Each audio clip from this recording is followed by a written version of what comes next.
오늘 함께 은혜 받으실 말씀은 누가복음 21장 1절에서 9절까지의 말씀입니다. 누가복음 21장 1절에서 9절 말씀, 신약성경 132페이지에 있습니다. 우리 말씀을 찾으셨으면 말씀을 같이 봉독하겠습니다. 예수께서 눈을 들어 부자들이 헌금함에 헌금 넣는 것을 보시고 또 어떤 가난한 과부가 2렙돈 넣는 것을 보시고 이르시되 내가 참으로 너희에게 말하노니 이 가난한 과부가 다른 모든 사람보다 많이 넣었도다. 저들은 그 풍족한 중에서 헌금을 넣었거니와 이 과부는 그 가난한 중에서 자기가 가지고 있는 생활비 전부를 넣었느니라 하시니라. 어떤 사람들이 성전을 가리켜 그 아름다운 돌과 헌물로 꾸민 것을 말하며 예수께서 이르시되 너희 보는 이것들이 날이 이르면 돌 하나도 돌 위에 남지 않고 다 무너뜨려지리라. 그들이 물어 이르되 선생님이여 그러면 어느 때에 이런 일이 있겠사오며 이런 일이 일어나려 할 때에 무슨 징조가 있사오리까? 이르시되 미혹을 받지 않도록 주의하라. 많은 사람이 내 이름으로 와서 이르되 내가 그라하며 때가 가까이 왔다 하겠으나 그들을 따르지 말라. 난리와 소유의 소문을 들을 때에 두려워하지 말라. 이 일이 먼저 있어야 하되 끝은 곧 되지 아니하리라. 아멘. 할렐루야. 오늘도 좋은 날입니다. 오늘도 예수 안에서 좋은 일이 일어날 줄로 믿습니다. 오늘 함께 읽은 이 본문의 말씀을 중심으로 우리가 마지막 때에 가져야 할 믿음, 이러한 제목으로 함께 은혜를 나누도록 하겠습니다. 우리는 살아가면서 끊임없이 가치라는 것을 따지며 살아가고 있습니다. 내가 어떤 물건을 가지고 있는지, 내가 어떤 옷을 입고 있는지, 내가 어떠한 가정, 어떤 집에서 살고 있는지 다 그냥 가치라는 게 매겨지지 않습니까? 그래서 내가 어떠한 얼마짜리 옷, 얼마짜리 또한 자동차, 뭐 이런 것들이 어떻게 보면 우리의 인생의 가치를 매기는 것처럼 그렇게 생각하며 살아가는 그런 시대를 살고 있는 것이 아닌가 그렇게 생각하는 것이죠. 하지만 하나님은 우리의 생각과는 다른 가치를 매기고 계신다는 것을 믿으시기 바랍니다. 세상 사람들은요, 큰 것, 좋은 것, 화려한 것, 눈에 보일 때 좋아 보이는 것, 이런 것이 가치 있다고 생각하지만 우리 하나님은 작은 것이라 할지라도 거기에 어떠한 마음이 담겨 있고 어떠한 믿음이 있는가를 통해서 그 모든 것들을 가치를 매기고 계신다는 것을 기억하시기를 바랍니다. 오늘 말씀은 이때를 살아가는 우리에게 하나님이 보시는 이 삶의 가치, 기준이 무엇인지를 우리가 말씀하고 있습니다. 그리고 그 말씀을 통해서 우리는 이 세상을 살아갈 때 어떠한 가치관과 어떠한 생각을 가지고 또한 이 마지막 때를 살아가야 되는지 함께 살펴보도록 하겠습니다. 첫째로 오늘 하나님은 우리에게 전부를 드리는 이 마음의 중심을 보신다고 말씀하고 계십니다. 오늘 본문의 말씀을 보면 1절에서 4절의 말씀을 보면 두 사람의 헌금을 이야기하고 있잖아요. 이 예수님 당시에 이 성전 안에 한 13개의 헌금함이 있었다고 합니다. 그래서 사람들이 각자 그 헌금에 와서 헌금함에 헌금을 하는 것이죠. 그런데 그 시대에는요, 지폐로 헌금을 내는 것이 아니라 다 이 성전 안에서 쓸 수 있는 동전으로 다 화폐를 바꿔서 하나님께 이제 헌금을 드렸습니다. 그래서 비록 이 헌금함은 가려져 있다 할지라도 이제 헌금을 넣을 때 어때요? 소리가 나잖아요. 그래서 소리가 나는 그 소리를 듣고 이 사람이 얼마나 많이 헌금을 했구나 알 수 있었다라고 이야기를 합니다. 그래서 재미있는 이야기 중에 하나가 이런 이야기가 있어요. 그래서 어떤 부자는 자기가 오늘 하나님 앞에 헌금을 많이 한다 이런 것을 자랑하고 싶어서 큰 주머니에 동전을 하나님께 드릴 이 동전을 가득 채워가지고 와가지고 그 앞에서 이제 헌금함에 동전을 넣는데 어떻게 넣어요? 하나씩 천천히 땡그랑 넣고 주위 사람들이 보는지 보고 한 번 또 땡그랑 넣고 그래서 내가 얼마나 헌금을 하나님 앞에 많이 드리고 있는지 그렇게 자랑하는 그런 모습이 있었다고 그런 문헌들이 있는 것을 제가 봤습니다. 오늘 말씀해 보니까 부자가 먼저 그렇게 하나님 앞에 헌금을 했다는 거예요. 그러고 나서 그 이후에 과부가 헌금을 했는데 중요한 것은 무엇이냐? 예수님께서 유심히 살펴본 사람이 바로 부자가 아니라 이 가난한 과부의 헌금을 보셨다는 것입니다. 오늘 누가복음 21장 2절과 3절의 말씀 우리가 읽었지만 다시 한번 읽어보도록 하겠습니다. 또 어떤 가난한 과부가 2렙돈 넣는 것을 보시고 이르시되 내가 참으로 너희에게 말하노니 이 가난한 과부가 다른 모든 사람보다 많이 넣었도다. 여러분 누가 많이 넣었어요? 네? 부자가 많이 넣었잖아요. 부자가 많이 넣었어요. 가지고 있는 동전을 많이 넣었단 말이에요. 그런데 이 과부는 2렙돈을 넣었는데 예수님은 평가는 뭐냐? 이 여자의 이 과부의 2렙돈이 그 앞에 부자가 넣은 수많은 헌금보다 더 많이 넣었다라고 얘기하고 있다는 거예요. 여기서 2렙돈이 얼마나 큰 가치가 있는 돈일까요? 살펴보니까 그때의 노동자의 하루 품삯이 한 데나리온이죠. 한 데나리온은 64고드란트라고 이야기합니다. 64고드란트. 그래서 한 고드란트는요 2렙돈이에요. 계산을 아침부터 계산을 하면 머리가 아프시잖아요. 제가 다 집에서 계산을 해왔습니다. 그래서 한 데나리온이 한 렙돈으로 치면 얼마나 되느냐? 한 128렙돈 정도 됩니다. 그래서 오늘날의 돈으로 환산은 얼마일까요? 여러분 계산하기 어려우시니까 제가 계산해 왔죠. 예. 계산해 보니까 하루 일당을 우리가 10만 원 정도로 예상하고 계산해 보니까 한 1,500원 정도 돼요. 2,000원이 안 되는 돈이에요. 여러분 요즘에 2,000원 가지고 여러분 뭐 살 수 있는 거 있습니까? 편의점 가서 살펴봐도 요즘 김밥도요 3,000원, 4,000원 하는 세상입니다. 예, 김밥도 한 줄 제대로 먹을 수 없는 금액이에요. 굳이 사 먹을 수 있는 거는 이렇게 컵라면 정도 아마 사 먹을 수 있을 것 같아요. 그러니까 이 돈이 우리 세상적인 관점으로 봤을 때는 가치가 있을까요? 없어요? 없어요. 가치가 없죠. 그럼에도 불구하고 예수님은 뭐라고 얘기하느냐?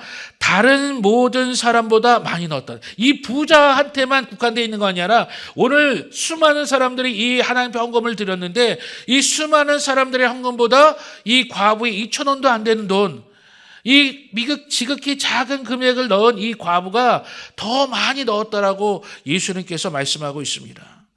그 이유를 4절로 이렇게 말씀하고 계세요. 저들은 그 풍족한 중에서 헌금을 넣었거니와 이 과부는 그 가난한 중에서 자기가 가지고 있는 생활비 전부를 넣었느니라 하시니라. 다른 사람들은 자신의 여유 있는 것 중에서 하나님께 드렸습니다. 그런데 이 과부는 어때요? 자신의 생활비 전부를 넣었다는 거예요. 이 과부가 얼마나 가난했으면 하루의 모든 생활비, 하루인지 뭐 한 달인지 모르겠지만 그 생활비 2,000원 안 되는 그 생활비를 다 하나님께 드렸다는. 그래서 하나님이 보시기에는 이 모든 것을 드린 이 과부가 더 많이 넣었더라고 그렇게 말씀하고 있는 거예요. 그러면 또 이 말씀 들으면 또 어떤 분들은 마음에 부담이 되고 또 어떤 분들은 더 상처를 받는 분들이 있는데 그러면 뭐야? 내 가진 생활비의 모두를 다 하나님께 드리라는 얘기야. 또 이렇게 딱 삐딱하게 생각하는 분들이 있어요. 또 어떤 분들은 그렇게 얘기합니다. 야, 나 이동안 헌금해 왔는데 너 여유 있는 것 중에서 헌금을 했는데 그러면 내가 드린 헌금은 가치가 없는 거야? 뭐 이렇게 생각할 수도 있는 거 아니겠습니까? 그런데 예수님께서 오늘 이 말씀은요 그런 의미가 전혀 아니라는 것이에요. 오늘 예수님께서 이 얘기를 왜 하시느냐? 예수님의 말씀은 헌금의 액수 이것이 아니라 헌금에 담긴 우리의 마음을 하나님께서 보신다는 거예요. 여러분 이 과부가 자신의 생활비를 하나님께 드리고자 했을 때 그 마음 여러분 한번 상상해 보세요. 쉽겠어요? 어렵겠어요? 내가 가진 모든 거예요. 내가 오늘 한 끼 먹을 수 있는 모든 금액을 아낌없이 하나님께 다 드린다는 겁니다. 한마디로 하나님께서 그 여인, 그 과부의 그 헌금을 드리는 마음의 중심을 보셨다라고 오늘 말씀하고 있는 것입니다. 하나님은 언제나 우리가 드리는 어떤 양을 보시는 분이 아닙니다. 그 안에 담겨져 있는 그 마음을 보시는 분이라는 것을 여러분 믿으시기를 바랍니다. 그래서 하나님은 사무엘상 16장 7절로 우리에게 이렇게 말씀합니다. 우리 한 말씀을 한번 읽어볼까요? 야훼께서 사무엘에게 이르시되 그의 용모와 키를 보지 말라. 내가 이미 그를 버렸노라. 내가 보는 것은 사람과 같이 아니하니 사람은 외모를 보거니와 나 야훼는 중심을 보느니라 하시니라. 사랑하는 성도 여러분, 세상 사람들은요 외모를 봅니다. 외모로 그 가치를 평가해요. 하지만 우리 하나님은 그 외모로 가치를 평가하시는 분이 아니라 그 마음의 중심을 통해서 그 사람의 가치를 평가하시는 분이라는 것을 믿으시기를 바랍니다. 단지 숫자의 많고 적음, 그것에 하나님의 마음이 있는 것이 아니라 헌금을 드리는, 우리가 헌신하는 그 사람의 마음, 그 마음이 얼마나 중요하고 얼마나 담겨져 있는지를 하나님께서 보신다는 거예요. 생활비의 전부를 드린 이 여인, 오늘 먹고 살아야 될 문제에 이 문제를 하나님께 다 드린 것 아니겠어요? 내 삶의 모든 것들을 다 하나님께 드릴 때 이제 앞으로의 나의 삶은 하나님께서 책임져 주실 것이라고 하는 그 믿음으로 이 헌물을 드렸다는 것을 여러분 믿으시기를 바랍니다. 여러분, 그래서요 헌금은요 쉬운 생각으로 드리는 게 아니에요. 제가 이렇게 헌금을 드리는 우리 성도님들 볼 때마다 느끼는 게 있습니다. 어떤 분들은 어려운 가운데서도 많은 금액을 헌금하시는 분들이 있어요. 아니요. 자신의 가지고 있는 것을, 자신의 삶에서 낼 수 있는 것보다 훨씬 많은 것을 하나님께 드리는 경우들을 볼 때가 있습니다. 그분들이 억지로 하는 걸까요? 아니요. 그분들은요 정말로 자신의 마음을 다 드려서 자신의 모든 앞으로의 삶도 맡겨드리는 마음으로 하나님께 드리고 있다는 것을 우리가 깨달아야 될 줄로 믿습니다. 내 삶이 내 주머니 속에 있는 돈에 의해서 좌우되는 것이 아니라 하나님께서는 언제나 나를 먹이시고 살리신다는 것을 믿는 사는 그 마음을 하나님께 온전히 드릴 수 있다는 것을 믿으시기를 바랍니다. 그렇기 때문에 오늘 우리가 이 시간 다시 한번 우리의 신앙 가운데서 점검하고 살펴봐야 될 것이 무엇입니까? 바로 우리의 마음이라는 거예요. 마음. 오늘 우리는 이 과부의 헌금을 통해서 오늘 내 마음을 온전히 하나님께 드리고 있는지, 내 삶을 하나님께 맡기고 있는지 우리가 그것을 살펴봐야 할 줄로 믿습니다. 둘째로, 하나님 오늘 이 말씀을 통해서 우리에게 무엇을 말씀하고 있을까요? 그것은 바로 우리에게 영원한 것을 바라보고 그 영원한 것에 소망을 두라고 말씀하고 있습니다. 우리 누가복음 21장 5절과 6절의 말씀을 다시 한번 읽어보도록 하겠습니다. 어떤 사람들이 성전을 가리켜 그 아름다운 돌과 헌물로 꾸민 것을 말하며 예수께서 이르시되 너희 보는 이것들이 날이 이르면 돌 하나도 돌 위에 남지 않고 다 무너뜨려지리라. 과부의 헌금을 보시고 예수님께서 이제 성전 밖으로 나오셨어요. 그때 많은 사람들이 예수님을 따라 나왔습니다. 그 중에 한 사람이 얘기합니다. 예수님, 이 성전을 보십시오. 얼마나 아름답습니까? 얼마나 웅장합니까? 그런데 예수님 뭐라고 말씀하시느냐? 되게 냉정하게 말씀하시는 거예요. 너희가 보는 이것들이 날이 이르면 돌 하나도 돌 위에 남지 않고 다 무너뜨려지리라. 여러분, 그 당시 이 예루살렘 성전은요 온 유대인의 자랑거리고 자부심이었습니다. 이 맨 처음 하나님의 성전, 솔로몬 성전이 이제 파괴되고 난 이후에 이제 유대인들이 다시 고향으로 돌아오지 않습니까? 이 돌아오고 나서 세운 성전이 수룹바벨 성전이었어요. 그런데 그때는요 모두가 다 힘들고 어려웠기 때문에 성전을 솔로몬 성전보다 좀 더 작게, 그리고 그렇게 화려하게 짓지 못했습니다. 그래서 그때의 말씀을 보면 그때 어렸을 때 솔로몬 성전을 기억했던 노인들이 그 성전 앞에서 그 기쁨의 자리에서 눈물을 흘렸다라고 얘기해요. 왜? 옛날에는 그렇게 화려했는데 우리가 열심히 지었지만 이 성전이 이렇게 초라해졌구나라는 것을 한탄했다는 것이죠. 그런데 예수님 시대에 오면 어떤 일이 일어나느냐? 이제 새롭게 유대인의 왕이 되는 헤롯이 이제 성전을 증축하기 시작합니다. 많은 재물을 투입하고 인력을 투입해서 예수님 시대가 바로 언제 이 성전을 증축한 지 46년째 해던데요. 그러니까 46년의 경우도 계속 성전을 더 아름답게 화려하게 증축하고 있었던 거예요. 그런데 그때도 성전은 완공되지 않았습니다. 계속 짓고 있는 거예요. 얼마나 대단했겠어요? 그러니까 유대인들의 입장에서는 로마의 지배를 받고 있지만 우리의 자존심을 나타낼 수 있는 이 하나님이 거하시는 이 예루살렘 성전, 이 예루살렘에서 얼마나 화려하고 멋지냐. 이 여기에 세워져 있는 벽들이 얼마나 아름다우냐. 이 자랑한 거예요, 예수님 앞에. 근데 예수님은 딱 얘기하는 겁니다. 날이 이르면 돌 하나도 돌 위에 남지 않고 다 무너뜨려질 것이다. 예수님의 이 예언이 언제 성취되느냐? 주후 70년경 로마의 티투스 장군에 의해서 정말로 예루살렘이 함락되고 예루살렘 성전이 다 무너지게 됩니다. 그래서 돌 위에 돌 하나도 남지 않는 그러한 예수님의 예언이 그대로 이루어지게 된다는 거예요. 결국 이 말씀은 우리에게 무엇을 깨우치는 말씀이냐? 세상 사람들은 눈에 보이는 것, 화려한 것, 대단한 보이는 것, 그것에 마음이 빼앗겨 버리지만 우리 믿음의 사람은 그 화려해 보이는 것에 마음을 뺏겨서는 안 된다는 거예요. 우리는 어떤 것에 마음을 두어야 됩니까? 영원한 것에 마음을 두는 자가 되어야 될 줄로 믿습니다. 영원한 것, 그것이 무엇입니까? 바로 하나님 나라가 되어야 될 줄로 믿습니다.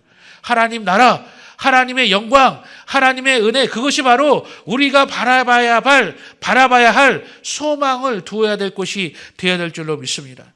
우리가 볼 때 세상 권력, 세상의 재물, 세상의 성취들 대단해 보이잖아요. 그런데 하지만 세상의 영광은요 잠시뿐이에요. 성경이 우리에게 늘 말씀하시는 게 바로 그것 아니겠습니까? 너희들 눈에 보이기에 좋아 보이는 것, 그것은 어느 날 다 무너질 수밖에 없다라고 말씀하고 있습니다. 그렇기 때문에 이 마지막 때를 살아가고 있는 우리 모든 성도들의 삶의 지점은 뭐냐? 세상의 화려한 것에 마음을 두지 말고 하나님께 마음을 돌려서 하나님을 바라보고 살아가라고 말씀하고 있는 것입니다. 고린도후서 4장 18절은 이렇게 말씀하고 계세요. 우리 고린도후서 4장 18절의 말씀을 함께 읽겠습니다. 우리가 주목하는 것은 보이는 것이 아니요 보이지 않는 것이니 보이는 것은 잠깐이요 보이지 않는 것은 영원함이라. 할렐루야. 세상 것들이, 세상의 화려한 것들이 영원할 것처럼 보입니다. 영원히 이 나라를, 이 세상을 다스릴 것처럼 보여요. 하지만 그때는 곧 끝날 때가 있다는 거예요. 하나님의 나라는 영원합니다. 하나님의 나라는 절대로 변하지 않습니다. 여러분, 그곳에 우리의 마음을 두어야 될 줄로 믿습니다. 그래서 예수님께서도 뭐라고 말씀하세요? 너희를 위해서 보물을 땅에 쌓아두지 말라고 얘기하잖아요. 그리고 하나님을 위해서가 아닙니다. 바로 너를 위해서, 나를 위해서 보물을 하늘에 쌓아두라고 예수님도 우리에게 말씀하셨음을 기억하시기를 바랍니다. 예수님께서는 보이지 않는 하나님 나라를 바라보고 하나님 영광을 위해서 살아가라고 오늘도 말씀하고 있습니다. 그러므로 이 마지막 때를 살아가고 있는 저와 여러분들은 무너질 세상의 영광에 집착하지 말고 절대 무너지지 않는 이 하나님 나라를 바라보고 그 하나님의 영광을 위해서 달려나가시는 우리 믿음의 성도님들이 되시기를 예수님의 이름으로 축복합니다. 마지막 세 번째로 하나님은 오늘 말씀을 통해서 우리에게 무엇을 또한 깨닫게 하시느냐? 우리 하나님은 세상 미혹을 이기며 담대히 믿음으로 살라고 우리에게 말씀하고 계세요. 성전이 무너질 것을 예언한 이 사람들이 깜짝 놀라서 예수님께 물어봅니다. 선생님, 그러면 언제 이러한 일이 일어나겠습니까? 그때가 되면 어떤 징조가 있겠습니까? 그때 예수님 말씀하시죠. 우리 누가복음 21장 8절과 9절의 말씀 우리 같이 다시 한번 읽어보겠습니다. 이르시되 미혹을 받지 않도록 주의하라. 많은 사람이 내 이름으로 와서 이르되 내가 그라하며 때가 가까이 왔다 하겠으나 그들을 따르지 말라. 난리와 소유의 소문을 들을 때에 두려워하지 말라. 이 일이 먼저 있어야 하되 끝은 곧 되지 아니하리라. 할렐루야. 예수님께서요, 마지막 때가 되면 어떤 일이 일어나느냐? 거짓 그리스도와 선지자들이 일어나서 사람들을 혼란하고 그들을 미혹해 할 것이라고 말씀하고 있어요. 또한 세상 곳곳에서 전쟁과 분쟁의 소식이 일어나게 돼서 사람들을 두렵게 할 것이라고 또한 그렇게 말씀하고 있습니다. 그런데 오늘 이 말씀에서 정말 중요한 포인트는 뭐냐? 바로 이러한 징조들이 일어날 때, 마지막 때가 가까워졌다고 느껴졌을 때 우리의 반응이 어떠해야 되느냐는 거예요. 여러분, 믿는 사람이나 믿지 않는 사람이나 모두가 다 궁금해하는 이 공통점 하나가 있습니다. 무엇일까요? 바로 마지막 때에 어떤 일이 일어나느냐. 이건 믿는 사람도 궁금해하고 안 믿는 사람들도 궁금해요. 그렇지 않습니까? 그래서 세상에서 어떤 자연재해가 크게 일어나고 전쟁이 일어나고 특별히 저 중동 지역에 뭐 전쟁이 일어나고 뭐 이스라엘에 어떤 일이 일어났다 그러면 막 그냥 난리가 나는 거죠. 야, 마지막 때가 진짜 다가왔다. 막 이 마지막 때를 대비해야 된다. 막 이 여러 가지 말들이 일어납니다. 그래서 얼마나 많은 이 종말론들이 나타나게 됩니까? 이 세상 종말 가운데 너희를 구원해 주겠다. 그렇게 자신하는 수많은 메시아들도 나타나게 됩니다. 앞으로 어떤 일이 일어날지 성경의 예언들과 이 예언자들이라고 일컫는 사람들의 말들을 서로 막 비교해 가면서 앞으로 이런 일이 있을 것이다. 이런 일이 일어난다. 막 그렇게 설명하기도 합니다. 물론 우리 그리스도의 신앙은요. 다시 오실 예수님을 기다리는 신앙이 기본이에요. 여러분 믿으십니까? 우리 예수님은요 반드시 다시 오세요. 온 세상을 심판하시고 다시 우리와 함께 이 영원한 이 새 하늘과 새 땅으로 인도해 주실 것을 여러분 믿으시기 바랍니다. 그곳에서 우리가 영원히 왕노릇하는 그러한 복을 누리게 될 것을 여러분 믿으시기를 바랍니다. 그렇게 우리는 다시 오실 예수님을 기다리면서 마지막 때를 준비하는 신앙인이 되어야 됩니다. 그런데 하지만 이 마지막 때를 살아가는 저와 여러분들이 놓쳐서는 안 되는 중요한 부분이 있다는 거예요. 앞에서 제가 잠깐 언급했지만 바로 이러한 징조들이 나타날 때 어떻게 반응할 거냐는 거예요. 어떻게. 우리 다시 누가복음 21장 8절 9절 말씀 제가 읽겠습니다. 이르시되 미혹을 받지 않도록 주의하라. 많은 사람이 내 이름으로 와서 이르되 내가 그라하며 때가 가까이 왔다 하겠으나 그들을 따르지 말라. 난리와 소유의 소문을 들을 때에 두려워하지 말라. 이 일이 먼저 있어야 돼. 끝은 곧 되지 아니하리라. 예수님께서 마지막 때의 징조들을 너희가 보게 될 때 두 가지 반응을 하라고 말씀하고 있어요. 첫 번째 뭐예요? 그들을 따르지 말라는 거예요. 거짓 선지자들, 미혹해하는 자들을 따라가지 말라는 거예요. 또 하나는 뭐예요? 두려워하지 말라는 거예요. 세상의 징조들 가운데 이제 죽게 되었구나, 망하게 되었구나 걱정하고 염려하지 말라는 거예요. 여러분 세상이 혼란스러울수록요 사람들은 쉽고 빠른 해결책을 찾습니다. 그리고 자극적인 메시지에 쉽게 미혹됩니다. 그러나 우리 그리스도인들은 하나님의 말씀 위에 굳게 서서 분별하는 지혜가 있어야 될 줄로 믿습니다. 여기에 구원이 있다. 저기에 진리가 있다. 우리가 쉽게 흔들리는 자가 되지 말아야 되는 거예요. 그럼 어떻게 됩니까? 미혹하지 않겠다라고 하는 마음이 있어야죠. 또 우리가 분별하는 지혜를 어디서 얻습니까? 바로 하나님의 말씀을 통해서 우리가 진리를 깨닫는 이 분별하는 지혜가 있어야 될 줄로 믿습니다. 세상에 아무리 무서운 일들이 일어난다 할지라도요, 어떤 목사님이 그런 표현을 쓰시더라고요. 우리는 죽어도 뭐예요? 믿음이 없어. 우리는 죽어도 천국이에요. 망해도 천국이에요. 뭐 두렵냐 이거예요. 어떤 목사님 그렇게 설교하시는데 확 은혜가 되더라고요. 그래, 망해봤자 천국이다. 죽어봤자 천국이에요. 뭐 두려워요, 뭐가. 마지막 때는 우리는 오히려 기쁘게 기다리고 또한 그날을 소망하며 살아야 될 줄로 믿습니다.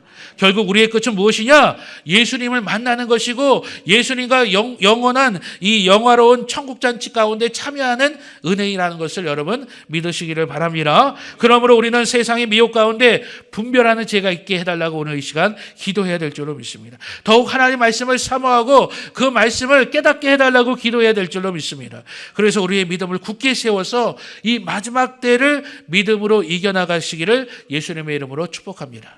말씀을 정리합니다. 오늘 누가복음 21장의 말씀을 통해서 이 세상, 이 마지막 때를 살아가는 우리 그리스도인들이 가져야 될 세 가지 믿음의 자세에 대해서 오늘 예수님이 말씀하셨어요. 첫째 뭐냐?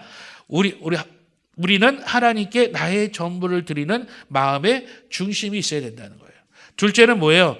우리의 소망은 세상의 헛된 것에 있는 것이 아니라 영원한 하나님께 두어야 된다는 거예요. 마지막은 뭡니까? 우리가 이 마지막 때를 살아갈 때 우리를 미혹해 하는 것들을 분별하고 더욱 믿음으로 이기는 자가 되어야 될 줄로 믿습니다. 우리가 사는 이 시대 마지막 때라고 얘기하지 않습니까? 앞으로 세상은 더 많은 미혹의 덫을 놓고 우리를 넘어뜨리려고 할 것입니다. 하지만 그럴 때일수록 오늘 말씀을 붙잡고 믿음으로 나아가시기를 예수님의 이름으로 축복합니다. 예수 그리스도 안에서 오늘도 좋은 일들을 누리시기를 예수님의 이름으로 축원합니다. 기도하겠습니다. 사랑과 은혜가 충만하신 하나님, 오늘도 하나님의 은혜 가운데 우리 귀한 성도들과 함께 아버지 누가복음 21장의 말씀을 나누게 하여 주시니 감사합니다. 하나님, 오늘도 이 말씀을 우리가 기억하고 또 마음에 새겨서 우리 이 마지막 때를 살아가는 우리 모든 성도들에게 담대한 믿음을 주시고 세상 가운데 흔들리지 않게 하여 주시며 오직 하나님만 바라보는 믿음으로 순종하며 또한 드리는 삶을 살아갈 수 있도록 축복하여 주시옵소서. 오늘도 하나님께 기쁨으로 감사함으로 드리는 예물들이 있습니다. 하나님, 드려지는 모든 예물들마다 하나님께서 아버지 은혜와 복을 더하여 주시고 우리에게 능력과 힘을 더하여 주셔서 오늘 이 하루도 예수 그리스도 안에서 넉넉히 승리할 수 있도록 축복하여 주시옵소서. 감사드리오며 예수님의 이름으로 기도합니다. 아멘. 하늘에 계신 우리 아버지여, 이름이 거룩히 여김을 받으시오며 뜻이 하늘에서 이루어진 것 같이 땅에서도 이루어지리다. 오늘 우리에게 일용할 양식을 주시었고 우리가 우리에게 죄 지은 자를 사하여 준 것 같이 우리 죄를 사하여 주시었고 우리를 시험에 들게 하지 마시옵고 다만 악에서 구하시옵소서. 나라와 권세와 영광이 아버지께 영원히 있사옵나이다. 아멘.